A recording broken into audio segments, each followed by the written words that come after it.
Olá pessoal, nesta aula a gente vai fazer algumas análises sobre restrições da máquina de Turing.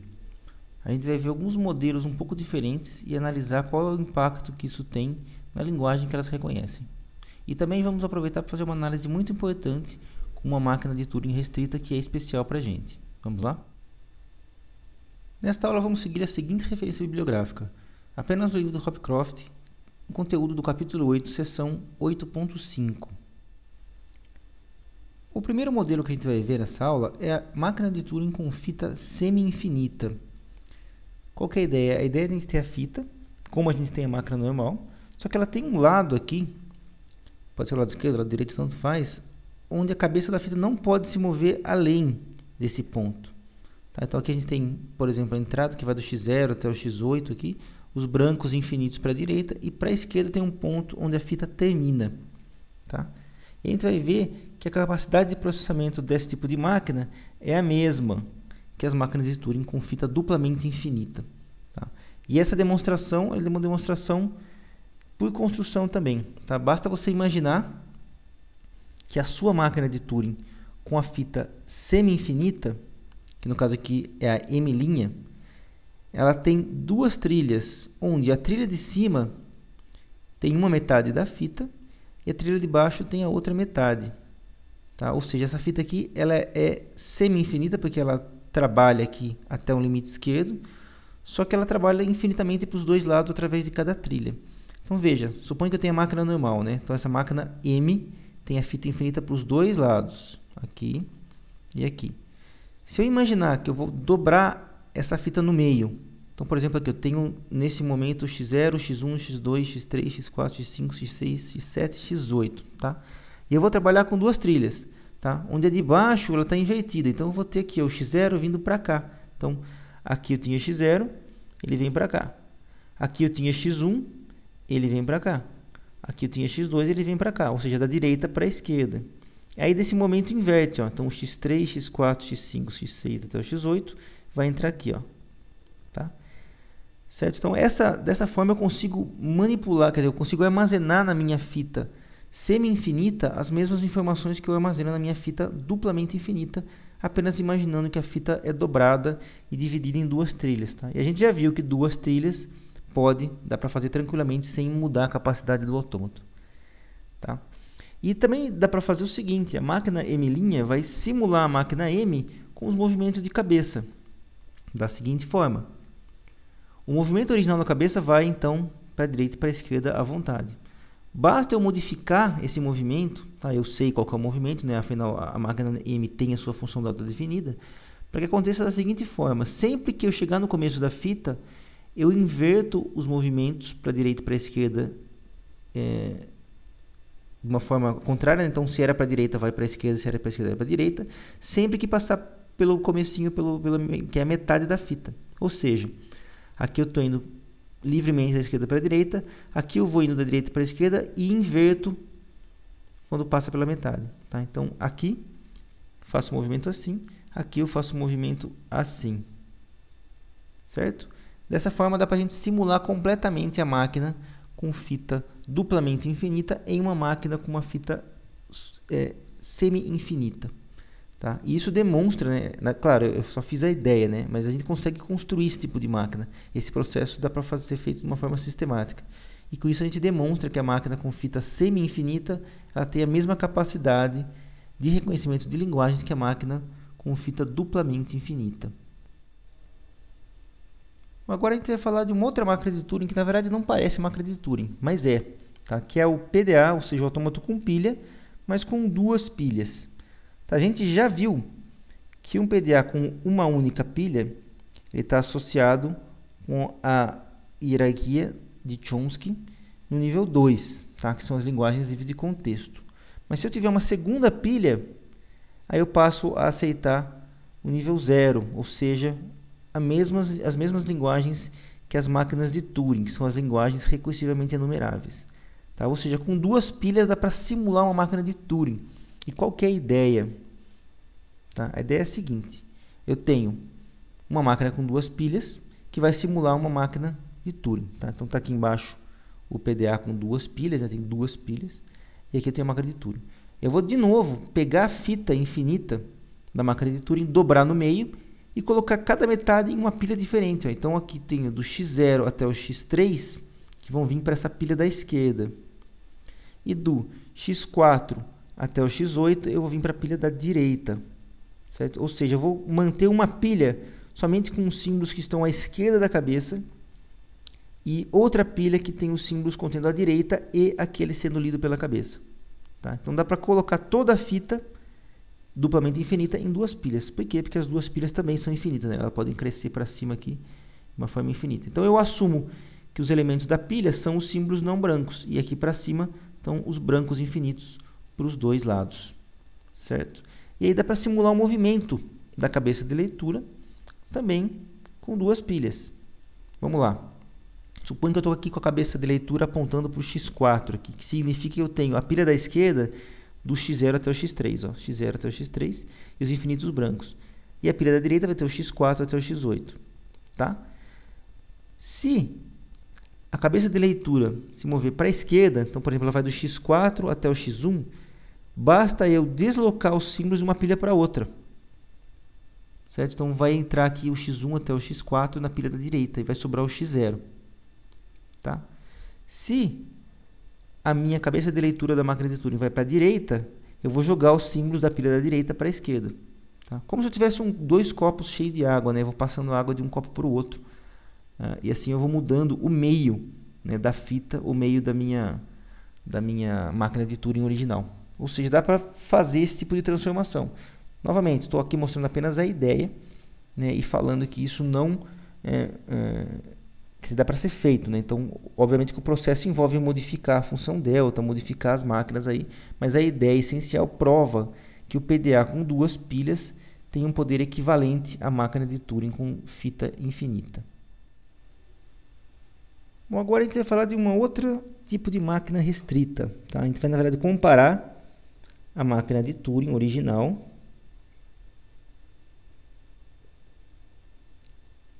com computadores reais. Ou seja, a gente vai fazer um paralelo entre o que uma máquina de Turing faz e o que um computador de verdade faz. O computador é esse que a gente usa no dia a dia, tá? Que tem aí sistema operacional, barramento, processador, memória, que a gente conhece. Tá? A gente vai mostrar que, salvo algumas pequenas restrições, eles são modelos equivalentes. Tá? E estão associados com as linguagens recursivamente enumeráveis. Tá? E a gente vai mostrar isso através de simulações, que é uma prova por simulação ou por construção. A gente vai fazer uma forma onde a máquina de Turing simula um computador real e o computador real simula uma máquina de Turing. Tá? E a gente vai ver que essa simulação, tá? Tanto de um lado quanto para o outro aqui, ela leva um tempo de execução polinomial.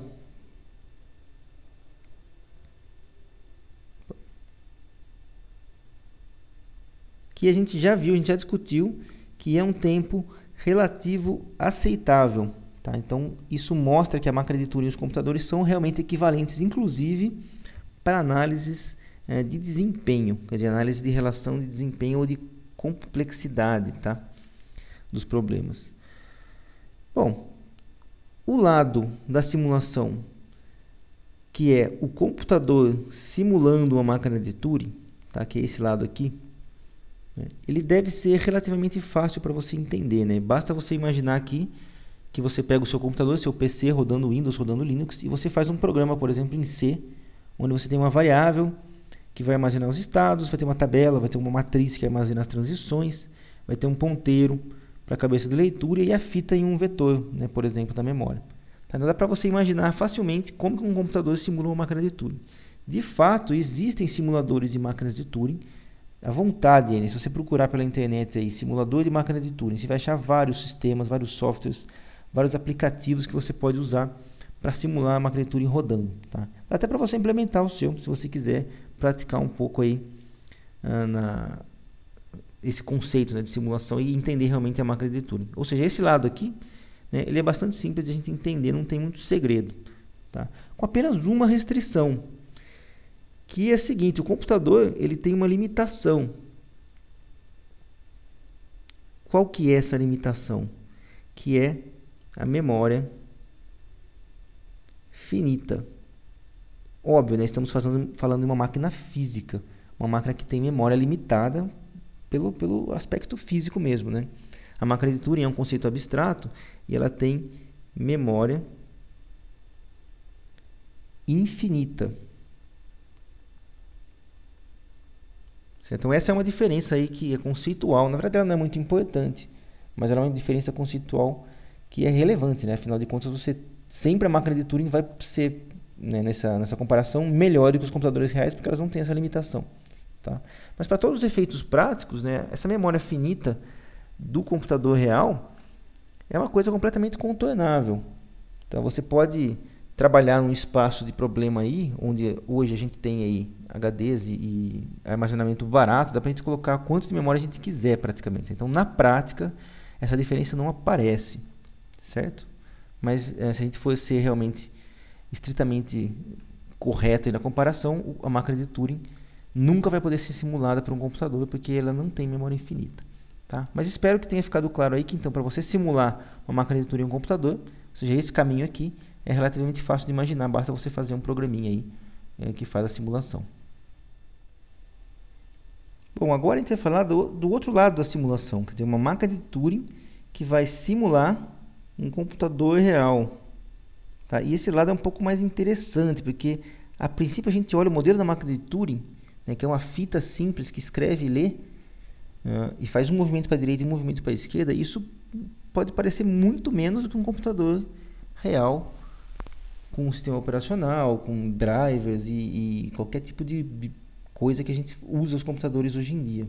Tá? Por exemplo, jogar videogame, fazer processamento de computação em nuvem, etc. Tá? Então, os computadores aparentemente são melhores, são mais poderosos que a máquina de Turing. Você olha um processador, né, hoje a arquitetura dos processadores, parece que faz muito mais que a máquina de Turing. Mas não é. Tá? Na verdade, a máquina de Turing, enquanto modelo conceitual, consegue simular um computador perfeitamente.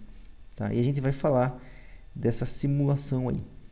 Tá? Antes de falar dessa simulação, vamos então entender o que a gente entende por computador. Vamos tentar decifrar ou detalhar mais o que é um computador, né? O que tem nos computadores hoje em dia. Bom, quando a gente fala de computadores, a gente está falando essencialmente da arquitetura de von Neumann,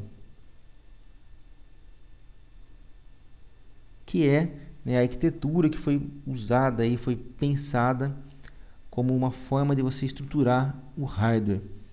Aliás, um parênteses aqui, sugiro que você estude ou dê uma pesquisada por curiosidade na vida do von Neumann. Vocês vão ver que é surpreendente, né? O cara era bem diferenciado aí em relação aos seus colegas da época, tá? E inclusive há uma discussão sobre se a arquitetura de von Neumann, que é o que a gente aprende na graduação, a gente acaba estudando com esse nome, há essa dúvida se ele realmente foi o grande responsável pela arquitetura, né? Há algumas pessoas que dizem que, na verdade, ele chegou no projeto já avançado, deu o nome e entrou no bolo lá como o grande inventor da arquitetura, mas na verdade não foi ele. Tá? Segundo a gente lê aí alguns relatos na internet, ele apenas deu o nome. E aí, claro, isso ajudou, porque ele era um cientista famoso, ele tinha mais impacto, então pode ter ajudado sim. Tá? Mas a discussão é se ele realmente concebeu a arquitetura ou se ele apenas contribuiu de uma forma mais superficial. Tá? O fato é que a arquitetura de von Neumann é o que a gente entende hoje, ou é o reflexo de que a gente trabalha hoje no computador. Tá? E os computadores, então, eles têm alguns componentes. Primeiro vai ter a memória, né, que é uma sequência de palavras, essencialmente é isso. Cada uma tem o seu endereço para poder ser escrito e lido. A gente tem o programa, ou o software, que é armazenado na memória, obviamente, e que fica, né, ele é o elemento que representa as instruções, tá? A gente pode pensar que a memória vai conter instruções que são o programa. E pode ser instruções de qualquer nível, né? Pode ser uma instrução em linguagem de máquina, que faz apenas um movimento de uma palavra de memória para outra, que fazem uma soma, que fazem um endereçamento indireto, quer dizer, você mover o conteúdo apontado por um outro conteúdo, e etc. Tá?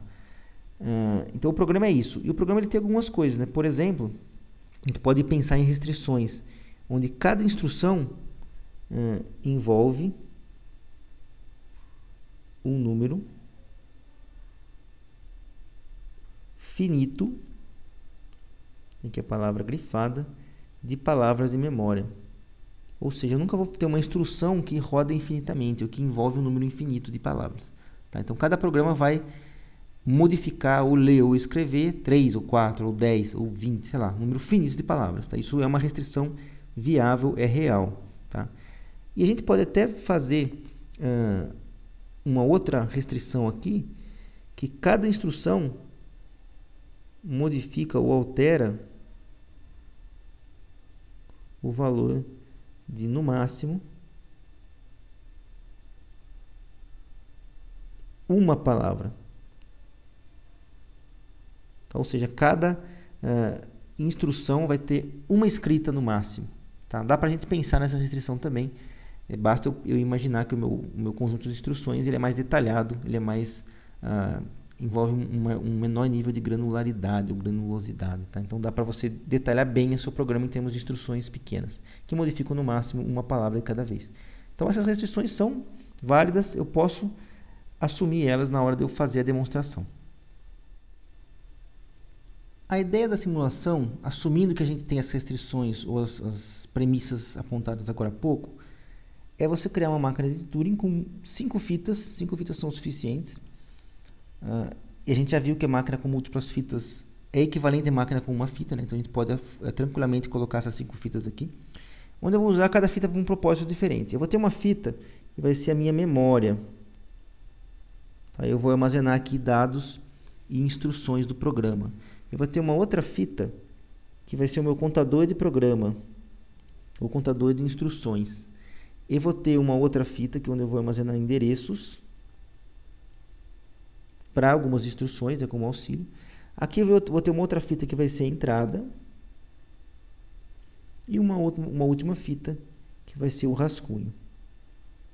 Tá? Esse é o mínimo que a gente pode pensar em uma forma de você armazenar e simular uma máquina real ou um computador real com uma máquina de Turing.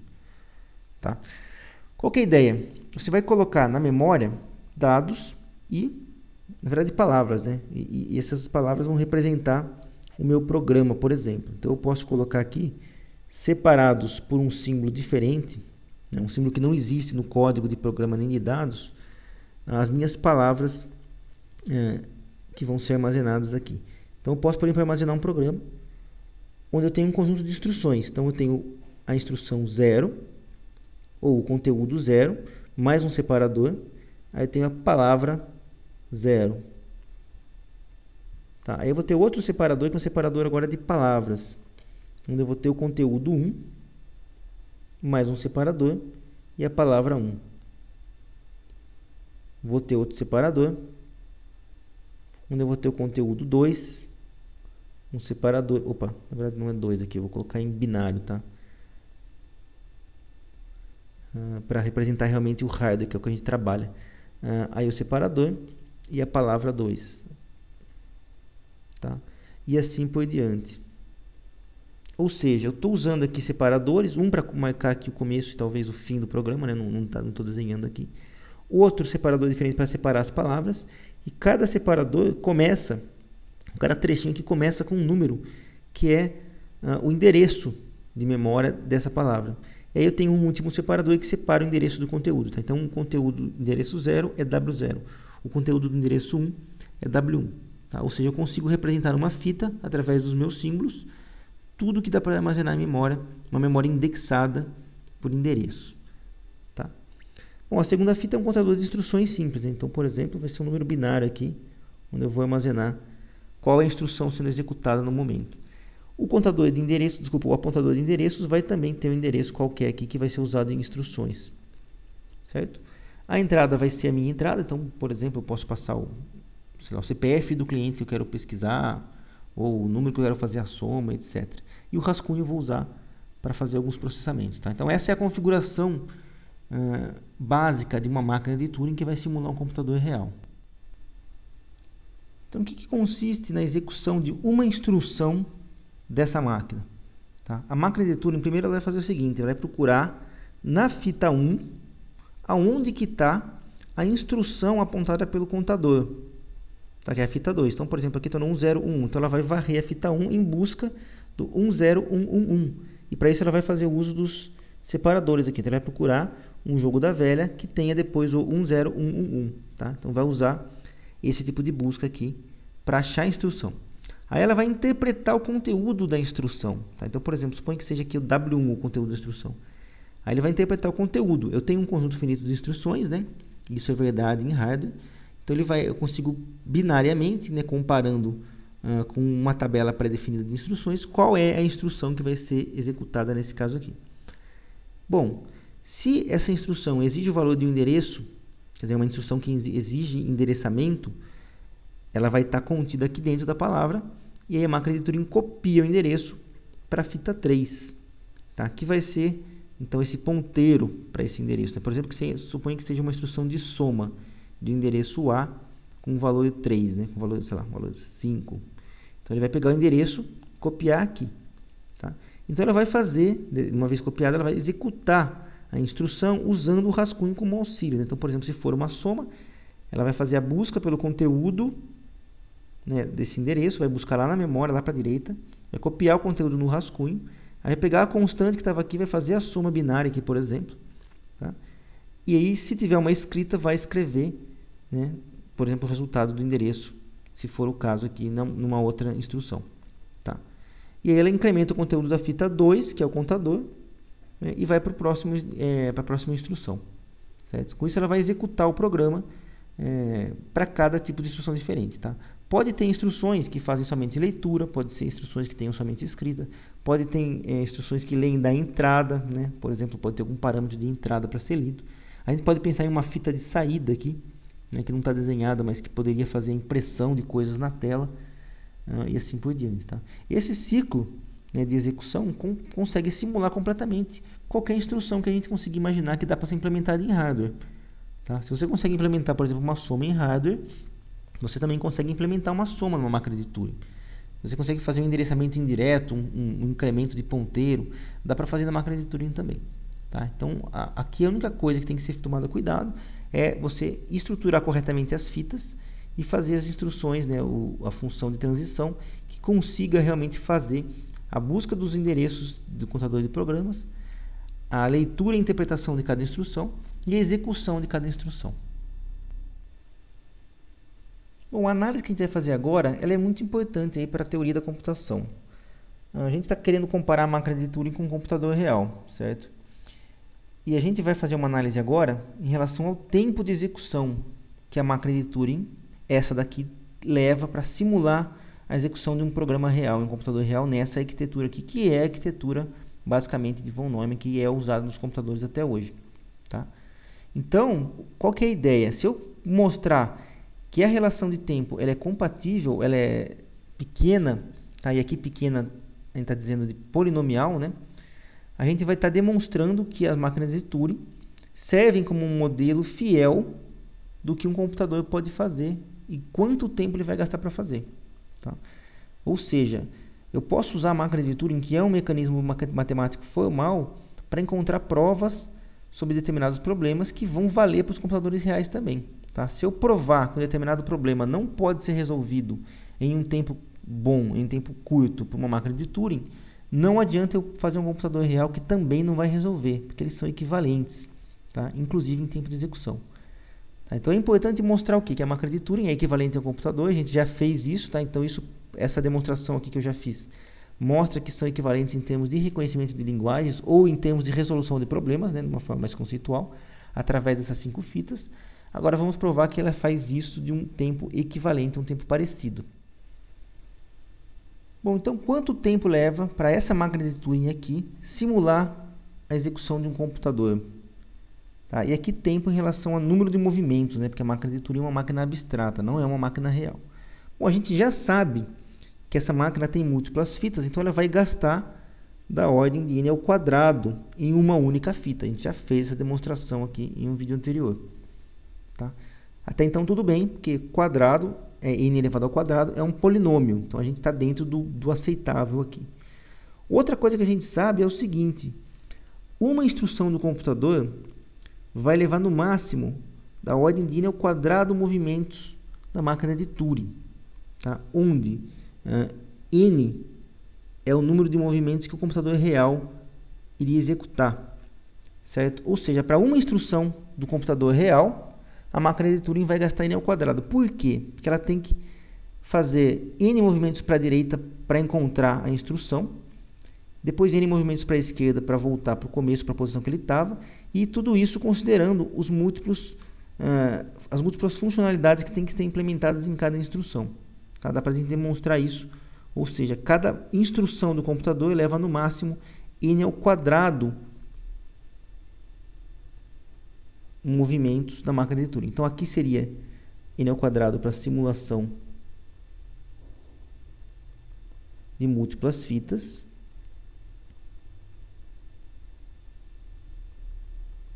E aqui n ao quadrado para um movimento ou para uma instrução.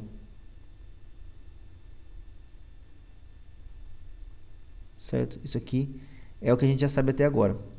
Bom, se eu tiver um computador com um programa com n instruções, né, óbvio, quanto que vai ser aqui então? N vezes n ao quadrado vai para n ao cubo. Tá? Então, n instruções vai para n ao cubo. Aí, a gente combinando os dois, n ao quadrado vezes n ao cubo, vai ter no resultado final a ordem de n elevado à sexta potência, certo? Que é o tempo que uma máquina de Turing, em termos de número de movimentos, leva para simular um computador ou um programa de computador. Tá? Essa análise, tá? Independente dos detalhes aqui, né? Que como que você executa uma instrução, a gente passou por vários deles de uma forma bem rápida, né? Bem batida. Mas o importante é você perceber que dá para executar uma máquina de Turing que simula um computador real em um tempo polinomial. Tá? E essa demonstração é aquela que prova, então, que a máquina de Turing e o computador real são equivalentes em termos de tempo de execução. Tá? Essa demonstração ela é importante, né? Tem aí a sua validade teórica, depois também a validade prática. Tá? A gente vai retomar esse assunto lá quando a gente for falar da aula de tratabilidade de problemas, tá? Ou seja, a complexidade dos problemas e como que a gente pode resolver com computadores. Tá? Então, um resumo da demonstração aqui. Máquinas de Turing, vou até voltar aqui, são equivalentes a computadores. Tá? É possível simular tanto um lado quanto o outro, e o tempo de simulação é polinomial, ou seja, para todos os efeitos, a gente pode dizer que esses caras são equivalentes e são iguais. Tá? Claro, desprezando essa relação entre memórias finitas e infinitas. Tá? E a base de tudo isso foi a arquitetura de von Neumann, que a gente usou para fazer a demonstração. Então, todos os computadores hoje, de uma forma ou de outra, seguem essa arquitetura. Tá? Então, a não ser que surjam computadores novos, com modelos diferentes, né? Por exemplo, computadores quânticos, né? Que apenas existem no ramo da teoria. Né? Enquanto os computadores forem do jeito que eles são hoje, eles são um retrato fiel da máquina de Turing e vice-versa. Bom, a gente falou aí dos computadores reais, né? A sua relação com a máquina de Turing. E, na verdade, se a gente for analisar completamente aí, de uma forma correta, o computador real seria esse modelo que a gente vai ver agora, que é a máquina de Turing com fita limitada. Tá? Porque um computador real tem memória limitada, tem memória finita, por uma questão física. Né? Então, a gente já discutiu isso. Então, qual que seria o modelo da máquina de Turing com fita limitada? É a mesma coisa, então a gente tem um controle finito, que tem o mesmo funcionamento que a máquina de Turing normal, só que a fita ela tem delimitadores aqui para a direita e para a esquerda, então ela tem limites para os dois lados. Tá? E essa máquina não pode, então, não pode permitir que a sua cabeça de leitura passe para a direita ou para a esquerda, além dos delimitadores. Certo? Então, essa é a restrição que a gente vai estar colocando na máquina de Turing, que tem mais a ver um pouco, como eu falei, com um computador real, que a fita ou a memória é limitada. Tá? Bom, quando a gente faz isso, a gente limita, né, os dois lados da fita, a gente tem, né, uma nova categoria de linguagens, tá? Que dentro da hierarquia de Chomsky é justamente o que estava faltando. Ó. Então, a gente tinha visto os autômatos finitos, tipo 3, autômatos com pilha, tipo 2, e máquinas de Turing pulando aqui para o tipo 0. Tá? Agora, se a gente limitar a fita dos dois lados, lembrando que se eu limitar de um lado só, eu continuo aqui, né? Com um lado só, a gente continua com máquina de Turing igual. Mas se eu limitar dos dois lados, a gente cai no tipo 1, que são as máquinas de Turing com vida limitada, e que geram, né, o que são associados com as gramáticas e linguagens chamadas de sensíveis ao contexto. Tá? Então a gente completa aí a hierarquia de Chomsky com todos os seus elementos aí. Beleza? Bom, vamos então falar um pouquinho mais sobre o que significa essa característica de sensibilidade ao contexto. Tá? Então, qual a sua relação? Porque tem um nome, né? Livre de contexto, aí vai para sensível ao contexto, e aí expandindo um pouco mais aí toda a capacidade computacional, que são as recursivamente enumeráveis. Tá? Mas a sensibilidade ao contexto começa a aparecer aqui, né? Daqui para cima ela existe. Então, vamos falar um pouco mais sobre o que significa sensibilidade ao contexto. Uma ideia pode ser demonstrada com esse exemplo aqui que eu já comentei aí em uma aula passada, que é típico de uma linguagem de programação, né? Então a gente tem aqui uma variável declarada, né, número, aí eu estou usando ela aqui embaixo de novo, só que eu erro na hora de digitar, né? Faltou o U aqui, né?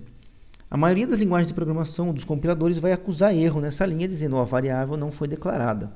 Tá? Ou seja, essa restrição de declaração antes do uso, né, que é um caso específico, um caso mais elaborado da linguagem WW, né, ou seja, W repetido, né, em alguma forma eu tenho que comparar uma string com ela mesma, tá? Isso foge do caso livre de contexto. Tá? Dá para usar o lema do bombeamento para provar que essa linguagem não é livre de contexto. Tá? Então, qual que é a ideia de ser livre de contexto ou de não ser livre de contexto? Tá? Suponho que eu tenha a seguinte gramática, né? Então eu tenho aqui E leva a E vezes Z, E leva a E mais E, E leva a E menos E, E leva a E dividido por E, parênteses, E parênteses. Tá, uma gramática aí de expressões aritméticas. Né? Se eu estiver derivando, né, uma determinada cadeia, eu chego no meio aqui do caminho com uma forma sentencial assim. Tá? Suponho que eu vou começar, né, eu vou continuar minha derivação e vou trocar esse E aqui, quer dizer, vou substituir o E mais à esquerda, fazer uma derivação mais à esquerda. Tá? Eu posso escolher, eu posso trocar o E por qualquer uma das suas ocorrências aqui na gramática. Tá? Então, posso trocar o E por E menos E, ou por A, ou por B, tanto faz. Tá? Claro que depende de onde eu quero chegar. Né? Então, óbvio que se eu quiser derivar aqui A mais B, eu tenho que trocar o E por A, né? Para chegar nesse caminho aqui que eu quero, nessa posição que eu quero. Mas qual que é a ideia? As regras em si, elas não impõem nenhuma restrição a qual substituir. Ou seja, o E, qualquer que seja o lugar que ele aparece, ou qualquer que seja o contexto do E, pode vir a ser substituído por E vezes Z. Tá? Então, tanto faz se for esse E, ou esse E, ou esse, ou esse. Tá? Então, veja, eles estão em contextos diferentes. Esse cara aqui está dentro do parênteses. Esse cara está fora, mas tanto faz. As regras não põem essa limitação. E é por isso que elas são chamadas de livre de contexto. Ou seja, elas podem ser substituídas a qualquer momento. Tá? Suponho que eu queira agora fazer uma restrição adicional.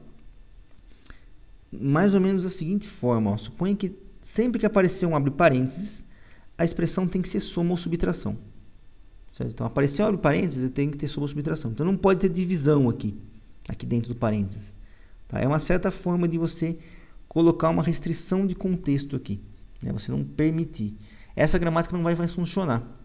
Porque ela tem que saber que dentro do parênteses não pode ter soma, não pode ter multiplicação ou divisão. Então, eu teria que modificar, talvez colocar uma regra nova aqui, né? que seria, por exemplo, um E', e o E' só tem soma e subtração e não pode ter o vezes e o mais. Só que eu estou modificando muito a gramática. Né? Talvez até nesse caso deixe para fazer. Mas já entra o conceito de sensibilidade ao contexto. Tá? Essa questão, né, de ser sensível ao contexto ou não, é a que leva a um tipo de gramática diferente, que são as gramáticas sensíveis ao contexto e que tem que levar em consideração o lugar onde aquele símbolo aparece para ser substituído. Tá? Então, essa questão, esse ponto aí de sensibilidade ao contexto vai mudar a forma como a gente escreve gramáticas. Eu vou dar aqui um outro exemplo, um exemplo abstrato primeiro, né? Seria A, N, B, N, C, N. Tal que N maior ou igual que 1. Batendo o olho, já dá para dizer, dá para saber que essa linguagem não é livre de contexto, porque eu preciso contar duas coisas ao mesmo tempo, né? Eu preciso contar o número de A's para comparar com o número de B's, para comparar com o número de C's. Não dá para fazer isso de uma forma livre de contexto. É preciso uma gramática sensível ao contexto para você poder fazer essa contagem de dois elementos, tá? Isso equivale a dizer que eu preciso de uma máquina de Turing, tá? Então, só para adiantar aí o assunto, como eu estou saindo do mundo dessa gramática livre de contexto, tem que ter uma máquina de Turing que vai poder fazer as contagens. Aí você pode até imaginar como que você implementaria uma máquina de Turing que faça esse reconhecimento. Mas estou falando agora de gramáticas, tá? Então, vamos estudar o que uma gramática tem que ter para permitir o reconhecimento desse tipo de linguagem. Bom, em uma gramática livre de contexto, tá, a gente tem regras no formato x leva a alfa, tá, onde x tem que ser obrigatoriamente um símbolo não terminal. E o alfa pode ter 0 ou mais símbolos terminais e ou não terminais. Tá? Numa gramática sensível ao contexto, as regras têm o formato alfa leva a beta. Ou seja, a cabeça da regra pode ter mais do que um símbolo, tá? Assim como o seu corpo. Certo? Então, é mais amplo do que o caso da livre de contexto. Porque aqui eu tenho um símbolo que vira uma string.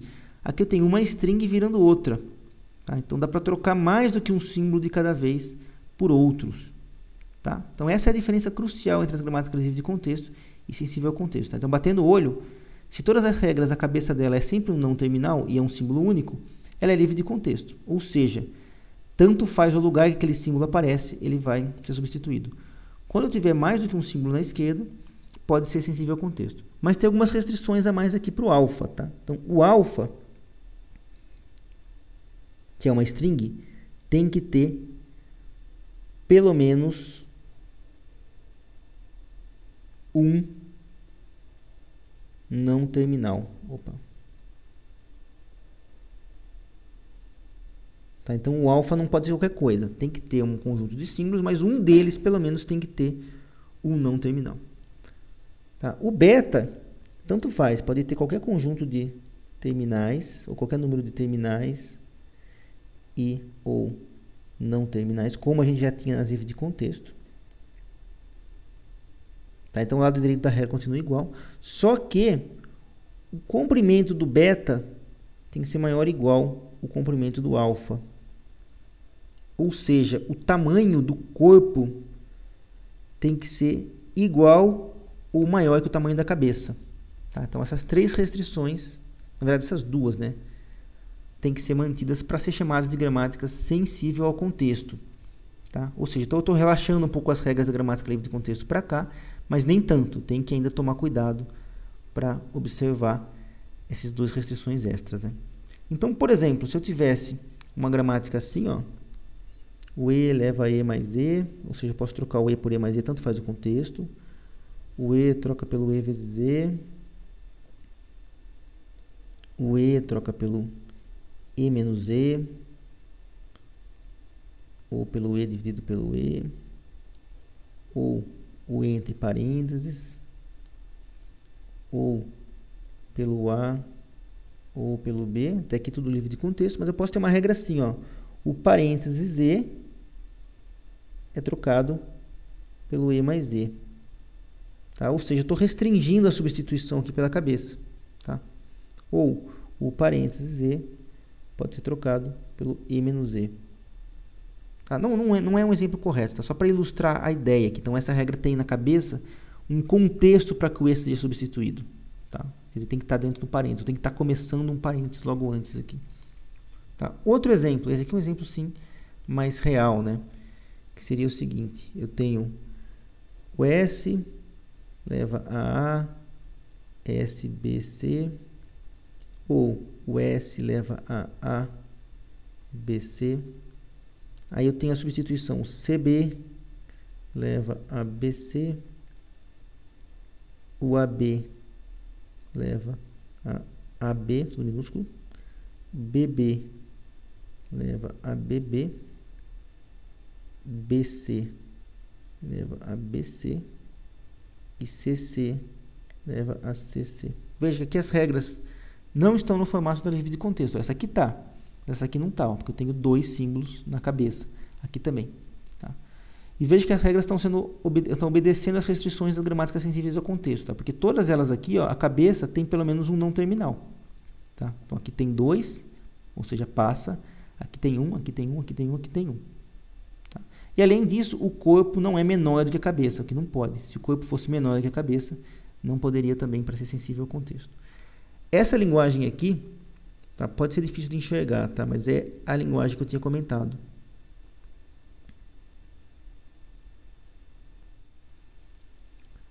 Tente fazer essa derivação aqui para você perceber. Tente ver que essas gramáticas, essas regras só podem ser derivadas de um jeito que gera essa linguagem aqui. Tá? Dá uma pausa no vídeo e faça esse exercício, né, sabendo que uma derivação aqui continua sendo a derivação normal, só que eu vou trocar 2 ou mais símbolos por 2 ou mais símbolos, não apenas um de cada vez. Tá? Então, como seria nesse caso? Eu começo pelo S, né, que é o símbolo inicial, aí posso trocar por qualquer uma das regras que eu quiser. No caso aqui tem 2, né? Vamos escolher a primeira. Vamos começar pelo A, S, B, C. Aí vamos derivar o S pela segunda agora, né? Então vai ficar, vou trocar o S, vai ficar A, B, C, B, C. Né? E agora eu posso aplicar a regra trocando o CB, né? Que é essa daqui, ó. Então vou trocar o CB pelo BC. Vai ficar A, B, aí troco o CB por BC e sobrou o C aqui. Aí eu posso trocar o AB, que está aqui, ó, pelo Azinho e Bzinho. Então vai ficar AB, BCC. Eu vou trocar agora o BB, que está aqui, pelo BB pequenininho. Vai ficar BB, CC. Agora a gente troca o BC pelo B e C minúsculos. Então fica BB, Czinho, C. E eu troco o CC pequeno, C minúsculo maiúsculo pelo C minúsculo, que vai ficar BB, CC.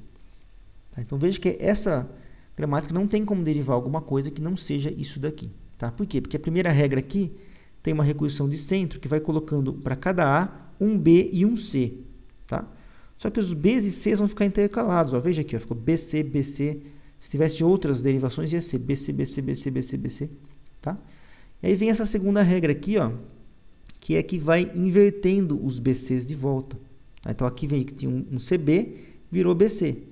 Se eu tivesse outros, eles iam se propagando até ficar todo mundo com A, depois todo mundo com B, depois todo mundo com C. E aí eu vou colocando aqui cada terminal de acordo com sua ocorrência. Ou eu tenho o A antes do B, na verdade nunca pode ter um Azinho antes do Azão, né? Na verdade o Azão nem existe. Então todo o Azinho está antes do B, o Bzinho pode estar antes do B ou antes do C, né? Porque pode ser bem na divisa, e eu tenho o Czinho antes do Czão. Então eles vão estar trocando sempre na quantidade correta aqui, mantendo o número de ocorrências. Tá? Então dá uma estudada aí nessa gramática e veja qual que é a ideia de uma gramática sensível ao contexto. Aí.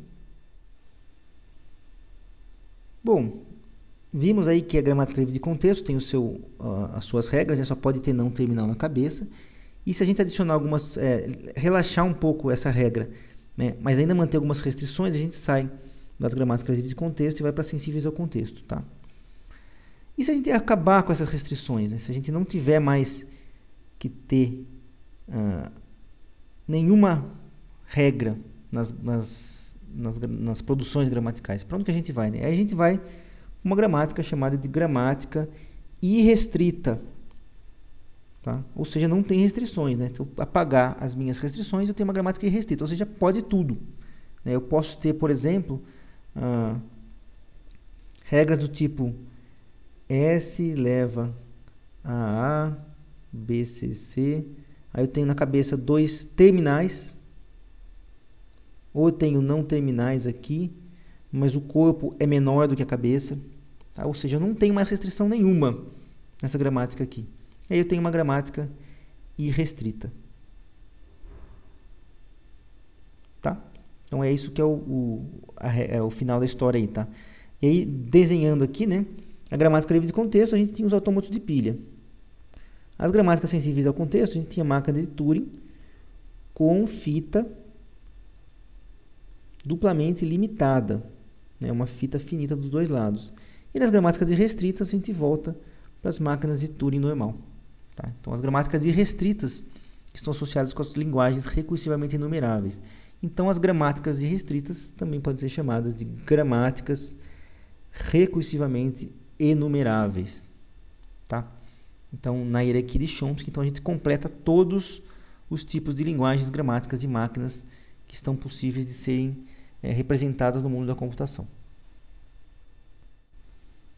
Bom, pessoal, nesta aula a gente fez algumas restrições da máquina de Turing. Tá? Primeiro a gente estudou a máquina de Turing cortando a fita pela metade, ou seja, eu tenho uma fita infinita e eu corto pela metade e fico com uma fita semi-infinita.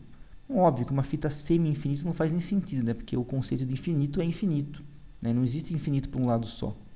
Então, se eu imaginar que eu posso dobrar minha fita e trabalhar com duas trilhas, eu continuo com o mesmo modelo. Então, se eu tiver uma fita semi-infinita, a máquina de Turing continua igual. A gente também viu o conceito de autômato com duas pilhas, e a gente viu que isso também é equivalente à máquina de Turing original com fita infinita. Tá? Basta eu trabalhar com as duas pilhas, representando cada uma delas um lado infinito da fita. A única restrição que a gente viu que realmente reduz a capacidade do autômato, ou da máquina de Turing, é se eu limitar a fita para os dois lados.